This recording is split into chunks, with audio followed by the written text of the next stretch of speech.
my screen.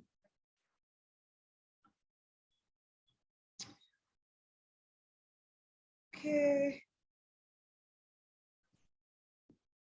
All right. So I hope you can all hear me as well as see my screen. If yes, can you all give me a thumbs up or send me a message on chat saying this is possible? Perfect. Amazing. Okay, so let me quickly introduce myself and then introduce to you what we're going to learn today. So my name is Varshini. I head up ISDS, Indian Schools Debating Society, and have been debating, coaching, judging for the last 14 years, roughly. So really, I've been doing this all my life and really, really enjoy working with students. I'm really excited to be teaching all of you about rebuttal today. I know we've got just an hour, so I'm going to try and do, I've got lots of slides, which is always true when I teach a session, but I'm going to try and keep this to 45 minutes so that we can address questions at the end. Obviously, if there's something that I'm saying that's not clear that you want to ask me about, feel free to interrupt me. Before I begin, very quickly wanted to go over a couple of things with you guys. This is just quickly about the organization I work with. So just to give you guys a bit of excitement, we've kind of represented India at the World Championships for 13 years. We've won the World Championships and the Under 15 Championships. We've been best speaker of the world in the Under 15 and World Championships 6 times in the past. We've won 10 championships internationally and have trained sort of 50 plus teams over the last few years. Specifically, I wanted to quickly run through to you guys one of the really exciting things that IDL has managed to bring to you all with this opportunity. Obviously, apart from the really amazing feat of winning the Indian Debate League, which is a pan-India contest that all of you should really want to put your best foot forward on. In addition to that, we are actually selecting some of you on to the last and pre-final rounds of the national selection process to go to the World Championship. This year, the World Championship is in Vietnam, so some of you could be on these sorts of pictures. So I hope you're really excited and that you give it your all with IDL this year, as hopefully is the case every year that you participate in this. This is the state matches format at IDL. So you've got opening speeches that are 3 minutes long, and then you've got a reply speech that is 3 minutes long. In this situation, the reply speech is called a rebuttal speech. So basically, you have 3 minutes to make your arguments for your side and 3 minutes to respond to the points that the other side has made. And these are 1 versus 1 debates. The topics, obviously, as you know, shared a day in advance and 3 hours in advance, depending on what grade you are in.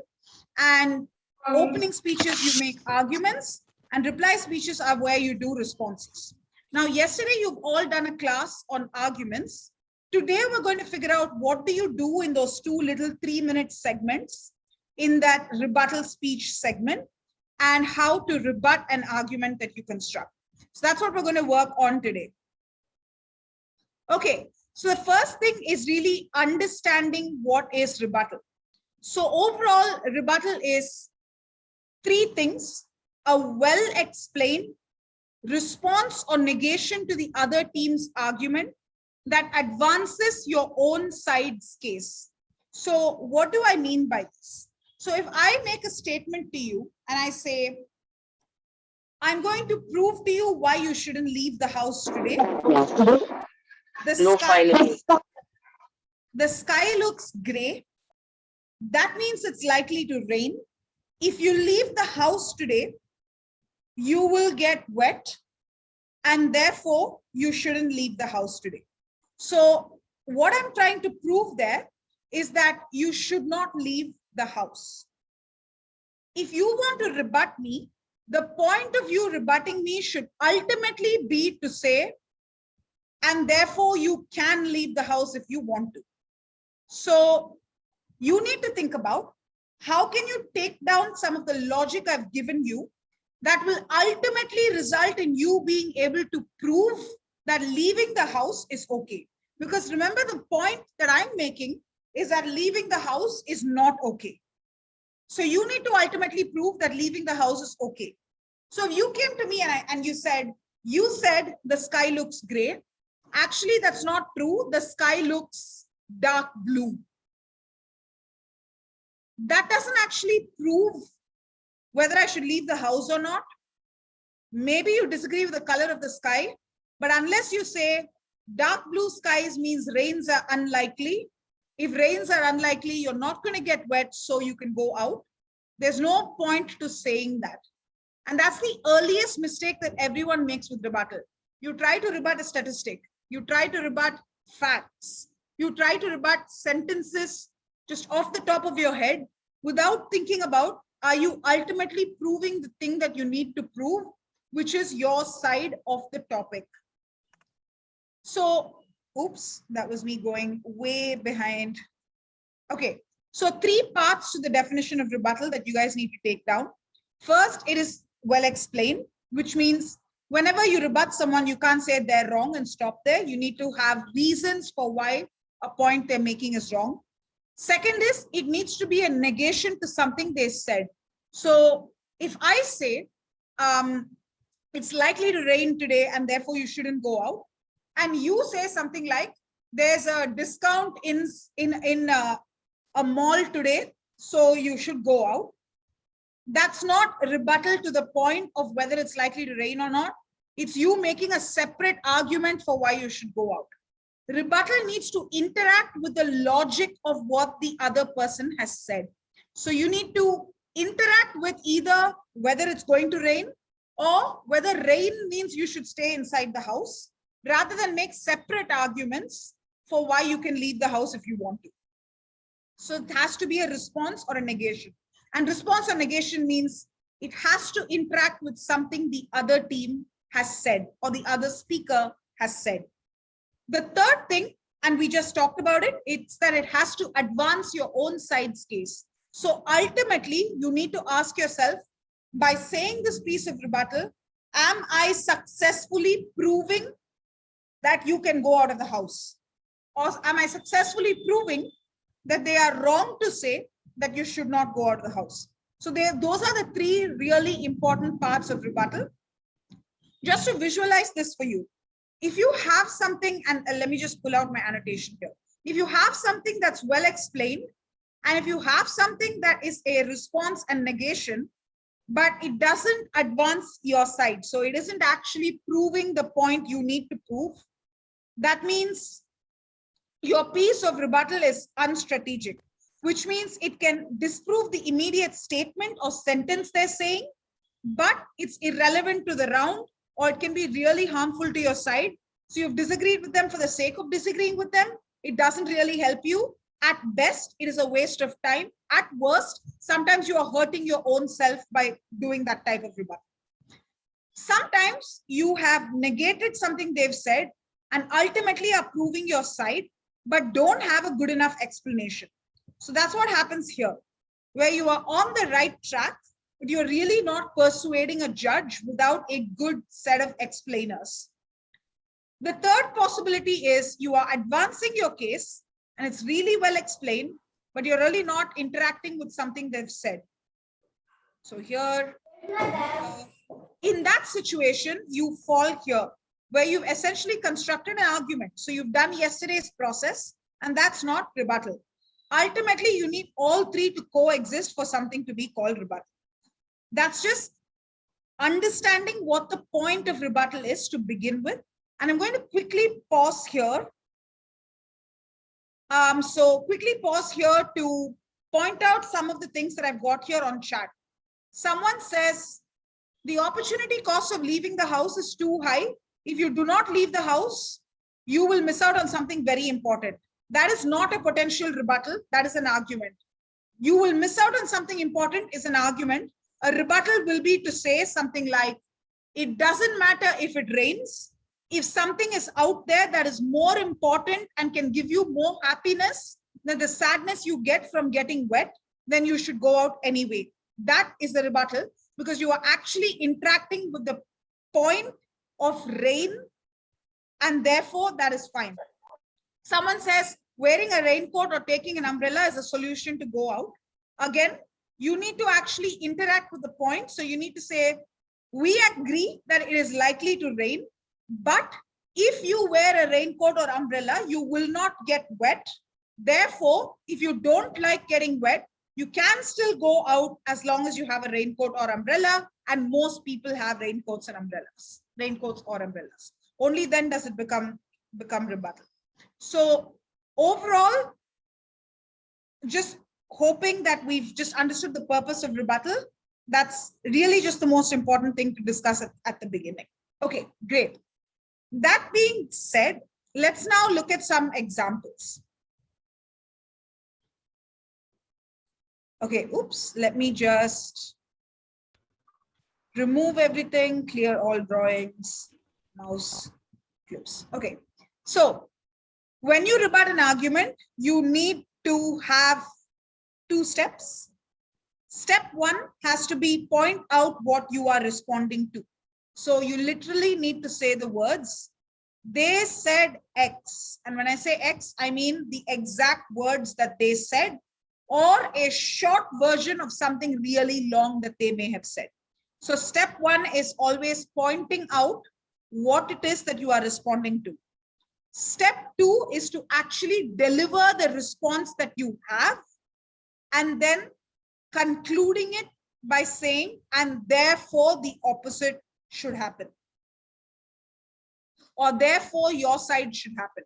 So those are the two steps. So it's like, Varshini said, you should not go out because it is likely to rain as the sky is gray. Our response to that is that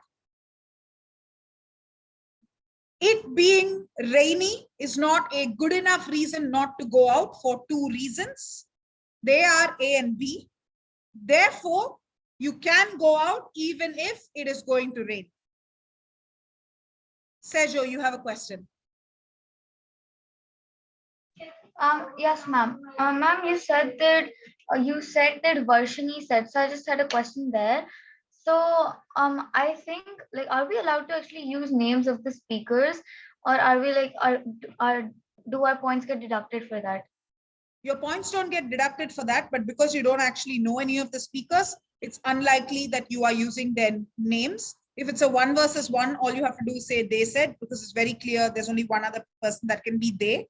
If you are in a debate where it's a 3 versus 3, you just have to say first speaker prop, or first opposition speaker, or second proposition speaker. Okay. But in the event that you happen to know someone and you've just named them rather than naming their speaker position, which of course is unideal, they won't actually cut marks. But good job on pointing out that I named myself. I reckon I knew myself there. Okay, someone says, for step one, can we say in your speech your main points were points and then counter it? No, you have to go point by point, because if you say in your speech your main points were A, B, C, D, and just say a paragraph, I'm not clear which is rebutting which point. So you need to go, you can say in their speech, there were 3 main points. I'm going to rebut each of them. Point 1 is X, rebuttal, conclusion. Point 2 is Y, rebuttal, conclusion.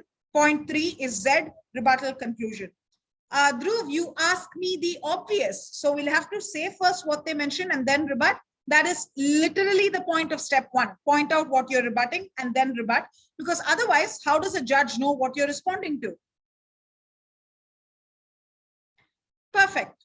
So those are the 2 steps. Last 2 questions that I'm going to respond. Can we address them?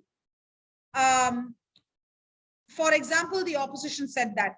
You can say the opposition said that when there is only one speaker in the opposition.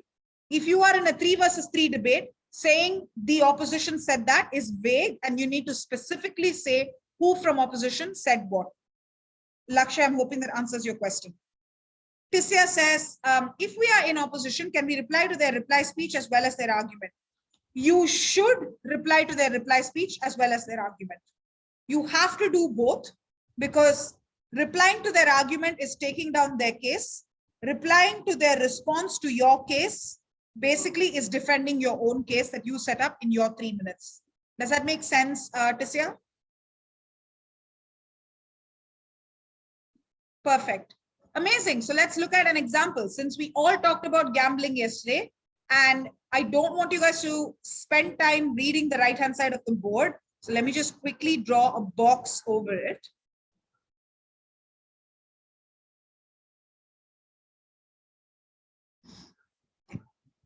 Let's just not bother about this side of the board right now. Let's all read what's on the left-hand side. Gambling is extremely addictive in nature. This addiction is made worse by casinos serving free alcohol, giving out free chips to stake that you don't feel like is money, but it's more like things that you can play with and keep putting in. Not giving you information about the odds. 1 in a million wins the lottery. But what the casino will tell you is that everyone can be a millionaire. So in all these ways, casinos cheat you. If we ban gambling, people don't enter the cycle of addiction because there won't be casinos in the first place. So they can't go to the casinos, get fooled by all this marketing and advertising and start gambling and become addicted. Fundamentally, that's the argument that your speaker from the other team has said. Okay, so let's look at what happens when we need to rebut this. Now, of course, I need to remove these drawings. Oops, no, I don't need to remove these drawings. Don't bother again. Once again, don't bother about the right-hand side. So let's just draw that right back up. Let's just look at the left-hand side. So, couple of things there. They've pointed something out that is red in color, and they've pointed something out that is this olive green in color. So what is red in color is, if you were in the arguments class yesterday, but even if you were not, is essentially the argument is pointing out a problem that exists with the world today. The second half that's in this olive green color is saying the solution. So the first half in red is a problem. The second half in red is a solution. So the problem that exists today is that gambling is legal and that's causing addiction and allowing casinos cheat you. The solution to that is that we will ban all gambling and stop all casinos. So the way you can think about how to rebut a point is think about whether you're going to rebut the problem or you're going to rebut the solution.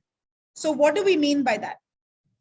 Sometimes you can say, you know what, the problem you're talking about is not actually a problem. This is not a big enough problem. Sometimes you can say the solution you're proposing doesn't solve the problem, makes the problem worse. In the first one, you are not agreeing with the other team on the problem. In the second one, you are not agreeing with the other team on the solution. So you need to make a choice. Am I going to disagree with the problem? Am I going to disagree with the solution? In some cases, you can say, this is not a problem. Even if this is a problem, the solution is a terrible solution. So look at the questions on the slide. So is the problem really this big? And is this the right solution to the problem? So let's take a look. So with the problem, usually you just have to say reasons for why either it's not a problem or it's not a big problem. With a solution, you can say 3 things that count as rebuttal. The first is their solution doesn't actually work. So if I said, if we ban gambling, casinos will shut down. If casinos shut down, no one can go to a casino and hence no one can get addicted. So there you can say, actually, the solution doesn't even work. Banning gambling doesn't actually make people shut down casinos. They'll just run these online gambling, or where it's much, much harder for you to police websites, or they'll run underground casinos. So your solution doesn't actually take casinos out of the picture. So that's not working. So in most cases, the casinos will continue to exist. Sometimes you can say the solution is secretly a bad thing, where you say actually, and usually you say this only if you don't think the problem is that big, where you're like, actually gambling is a form of entertainment. Their solution works, but now we've lost a form of entertainment that is really important to people. So it's actually secretly a bad thing that they're doing. In contrast, the addiction problem they're talking about is actually really small. But for that, remember, if you want to say the solution is secretly bad, you have to show that the problem is small. The last one is their solution is not worth it. So the idea is basically.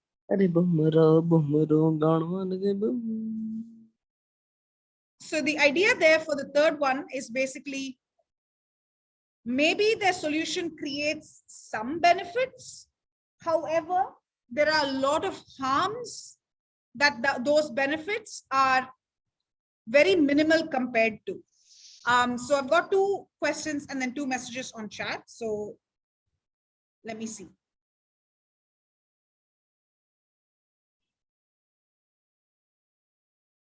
Anand, you ask a question, can we rebuttal a rebuttal? I would ask you to just boggle your memory a little bit and go back to the time where I answered Tisya's exact same question two messages ago on chat, which is yes, you both can and have to. I've then got a question that goes, well, basically just a comment from Zaina, which I'm not answering because that's just a point rather than a question on how to rebut. Sergio says that's basically cross-questioning. Sergio, I'm not sure what you mean by cross-questioning. This isn't cross-questioning because you're not having a conversation with the other speaker. You are saying the point and then rebutting the point and having a conclusion. These are the multiple ways in which to rebut a point. Tanuj says, if we are in opposition in our first speech, are we supposed to just rebut or only in our reply speech?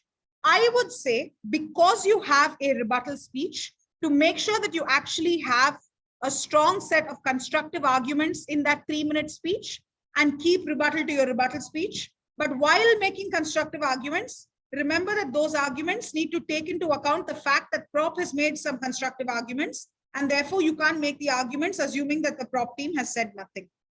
Then we have, if we're giving the first speech, can we reply the opposition with our reply speech? I'm not sure what you mean, but yes, the point of the reply speech is 3 minutes for proposition is for you to respond to what the other team in opposition has said.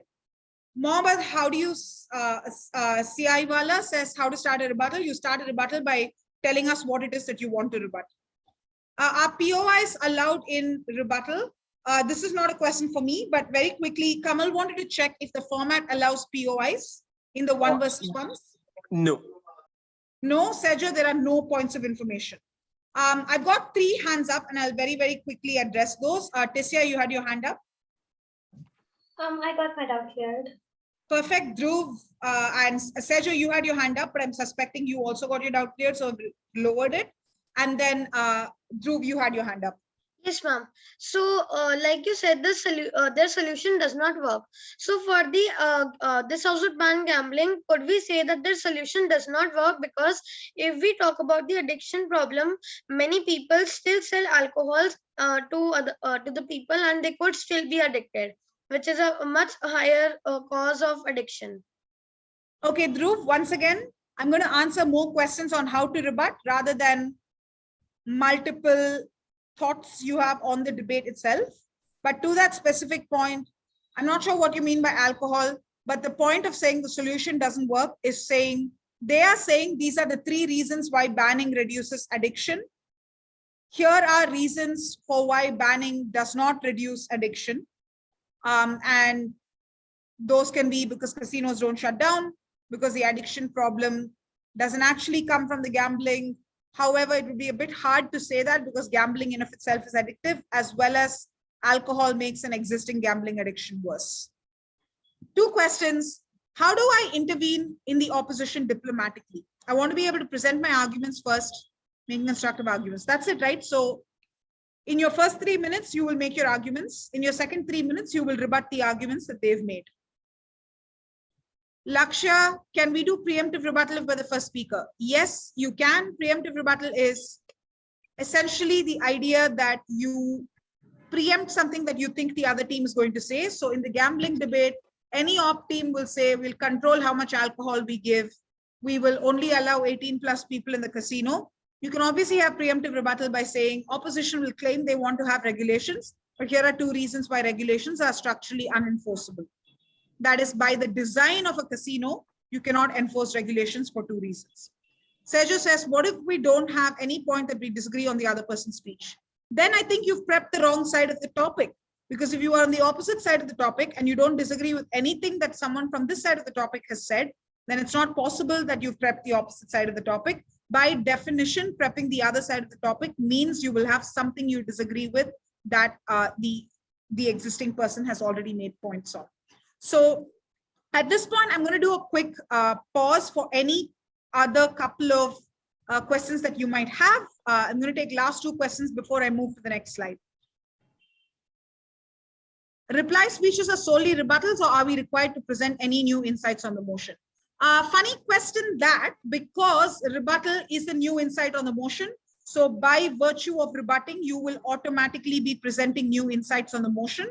But ideally, don't use those 3 minutes to make completely new arguments that never existed and have never been discussed. So that's just my 2 cents on that. Aryan says, how do you make your point seem more convincing? You make your point seem more convincing by following our instructions from yesterday on how to construct an argument, following instructions today on how to do a rebuttal.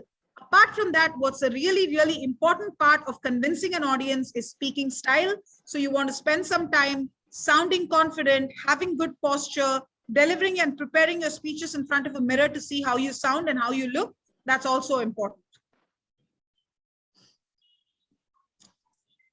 Okay, so first type of rebuttal where it disputes the reasons that the other side provides for the existence of the problem and the efficacy of the solution. So how does that happen? Let's see. The way the rebuttal will go is team proposition, or they said gambling is extremely addictive by nature and casinos only make gambling worse, and that this is a large enough problem that we have to stop every single person from gambling. Our rebuttal is, it's in fact the case that most people who gamble are not addicted and they choose to gamble responsibly for recreation. And you have to give reasons for this. We haven't put it on the slide because we didn't want to make it text heavy, but you have to give reasons for why it's the case that most people aren't actually addicted. For example, people usually fly to Las Vegas or Goa to gamble at a casino once in their lifetime. It's really hard for you to become addicted by doing this just once in your lifetime. So it's often a tourist attraction. Second, then you say a conclusion to the rebuttal, right? So while it is true that gambling addiction can be a prevalent problem, banning gambling makes this problem worse. The demand for gambling continues to exist, which pushes gambling underground. And this goes into illegal gambling centers that are hard to track. These are unregulated. Criminal organizations run them, and they are much more dangerous. And therefore, you are actually making a gambling addiction worse if it is true that gambling addiction exists in the way that you say it does. And therefore, we should not ban gambling. That is ultimately what you need to be proving. Okay, so let's look at another example. This house would create public housing for the poor in wealthy areas. So what do we mean by this topic? So public housing for the poor essentially means right now the government builds houses that they give to really poor people for free. Often these houses are built close to each other in areas that are not rich neighborhoods. So for example, these houses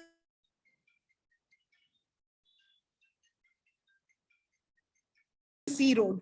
These houses will not exist in South Delhi in Panchsheel Park. These are often houses that will exist in some corner of the city. So the topic is saying, The topic is saying that these houses for poor people that the government builds should instead be built in wealthy neighborhoods. So the argument that team proposition is making is poor people are currently having to stay in the worst parts of cities. They lack access to basic amenities, suffer from high crime rates and poor services. If we created housing for the poor where wealthy people live, where richer people live, we can ensure that poor people have access to better police, because often police services are excellent here, better water, electricity, education. So the best schools are where the richer people live. And therefore, we should be building houses for the poor in wealthy areas. So what happens in response?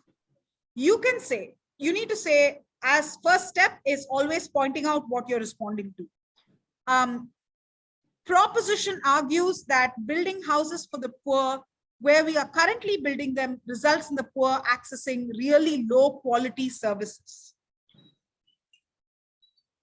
Their response to this is to move them to richer areas to access higher quality services. What is our rebuttal?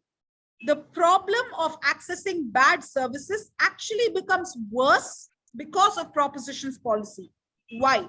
One, in wealthy areas, the cost of living is much higher. So the school fees for you to go to a school in a richer neighborhood is much higher than the school fees that for a school in a poorer neighborhood. That means you are paying a lot more to buy basic amenities. Maybe you have, a better grocery store, but maybe they're bringing imported products that makes them a lot more expensive. So actually, all these services become unaffordable, which means poor people can't buy anything, which is much worse off than buying what proposition claims is not perfect quality services and goods. But second, if you move poor people to wealthy areas, given that you're splitting them across multiple areas rather than building houses for all of them in the same place together, you are basically not allowing them vote as a group.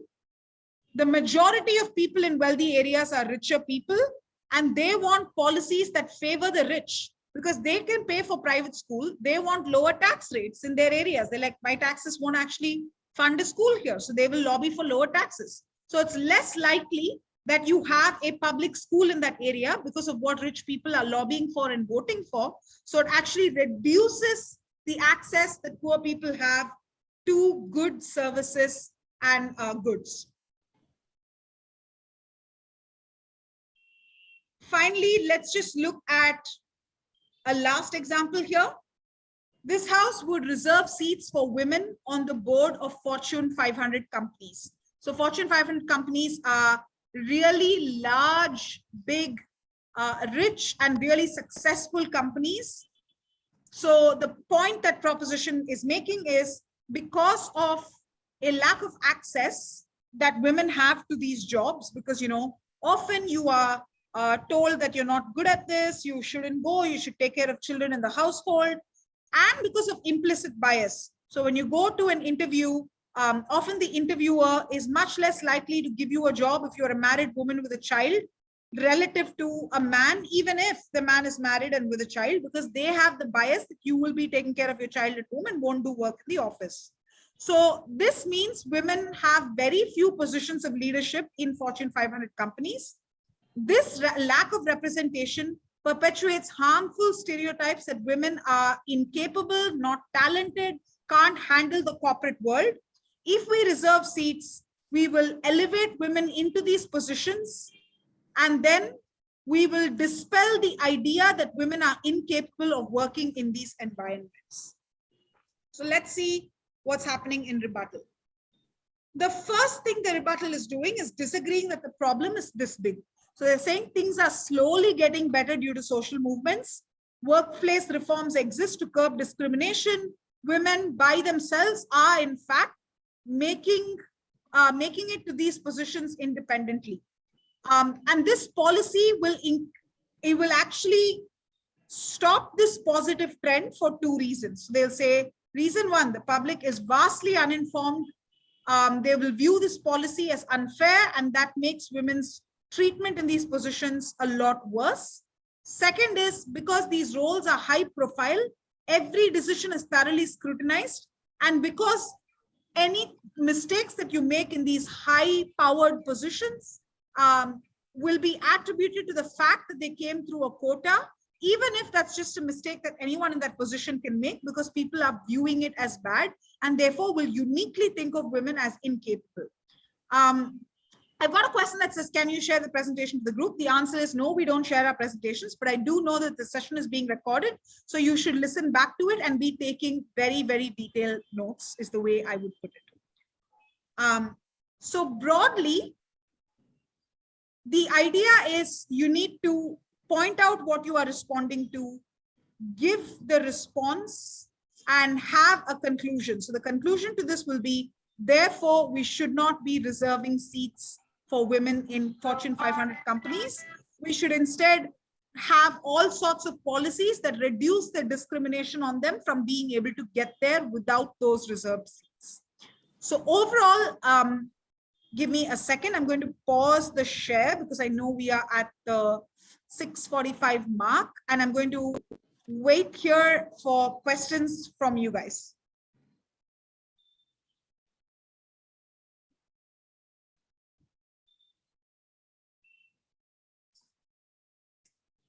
Yes, Zaina, you had a question. Yes. So I think this question pertains to the last rebuttal that you presented. So essentially, can we rebut two things, as in at the same time, can we rebut the fact that the problem is not as big as it's been presented to be, and that even if it was that big, the solution is inadequate? Like I said, right when we were discussing the problem solution structure, you can rebut the problem, rebut the solution, or rebut the problem and say, even if the problem is not big, the solution is bad. Okay, thank you. Sorry, even if the problem is this big, the solution makes it worse. Yeah. Do I have more questions? Should we start a speech with arguments or problems the proper op has identified? Should we give the speech a minor intro and the principle or model of working and policies? There's just a lot in there. Some of that, I'm not clear what you mean by that. In general, just like you, I would start any speech with an introduction personally, because I think that is persuasive and powerful. I'm not sure what it means, what you mean by should we start a speech with arguments or problems, because an argument cannot be constructed without you highlighting a problem that exists. So by virtue of making an argument, you will highlight a problem. The principle, model of working and policies, I'm not sure what that means. I'm not sure what a principle means there, but in general, as long as it's an argument, yes, you can make it in your speech. A model of working and policies, just to ensure that we're not confusing anyone here with jargon, in general, you need to explain what is the policy that you are implementing. So if I say that I am banning gambling, I definitely want to explain what banning gambling means. Without saying that, it's unclear what you mean by banning gambling, and then you should be making arguments. Arna says, when our speech is over, will there be someone that points it out to us? Almost certainly you will get some sort of indication about 20 to 30 seconds before your speech ends that you have 20 to 30 seconds left. Then you will get an indication when you are at the 3-minute mark, and then you'll get an indication at 3 minutes 10 or 3 minutes 15 seconds. And after that point, you just have to stop because nobody will take notes after that.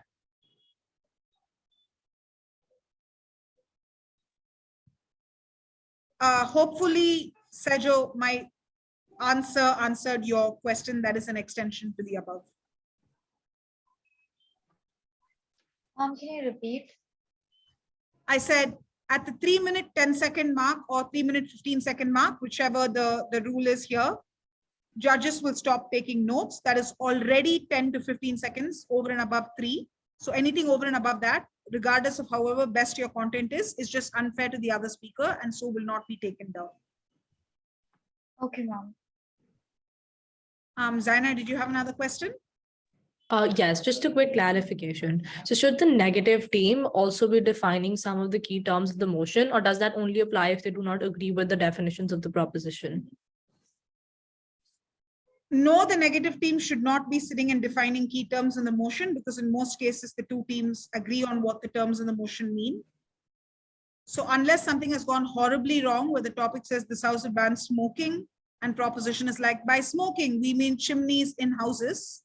In that case, the op has to go, well, actually, it seems to us that this motion is really about cigarettes. So that's what the definition of smoking is. Only in that extreme situation should you be defining terms of the motion. All right, thank you. Yashika, when will final topics be shared? As we mentioned at the start, for 7 to 9 graders, a couple of days ahead, and 3 hours ahead of your debates for 10th, 11th, and 12th graders. But this is something that Kamal can definitely provide more clarity on as well. Okay, thank you, ma'am.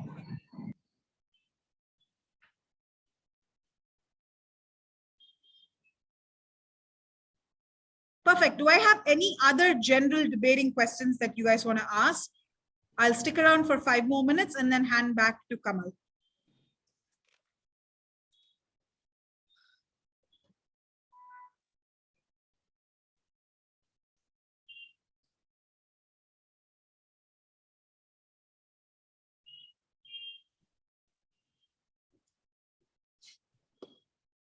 Mohammed, yes. Ma'am, shall we include facts and statistics in our replies, rebuttals, or opening speech, or like, is it going to add up a point for on our side, or is it going to make a negative marking on that? So there is no such thing as should we include stats. The answer to that question is, if you know good examples or statistics that back up your logical rebuttals and arguments, whether they're in your first 3 minutes or your second 3 minutes, you absolutely have to include them. If you don't know them, it is still less important than having strong logic, but it is not as good as having strong logic plus examples. Thank you, ma'am. Okay, so I am going to pause there. Hope that you're going to implement everything you've learned in the last couple of days, and then going to hand back to the org team, because I've started getting some org questions. So when exactly is our debate going to take place? Good question, but this is a question that Ogli is going to answer for you.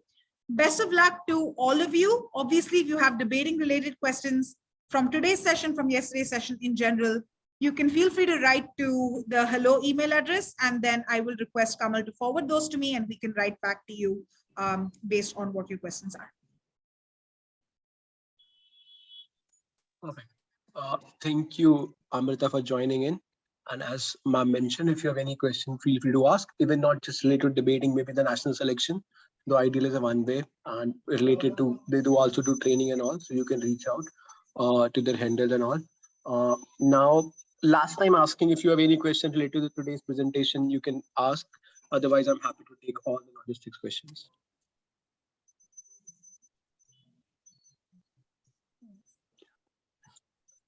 Thank you so Perfect. much for the session. There was a lot to learn. Thank you so much. Yes. See you all very, very soon, and best of luck. Bye-bye. Thank you, Thanks a ma'am. lot, ma'am. Thank you. Have a good Bye, day. ma'am. Have a good day, ma'am.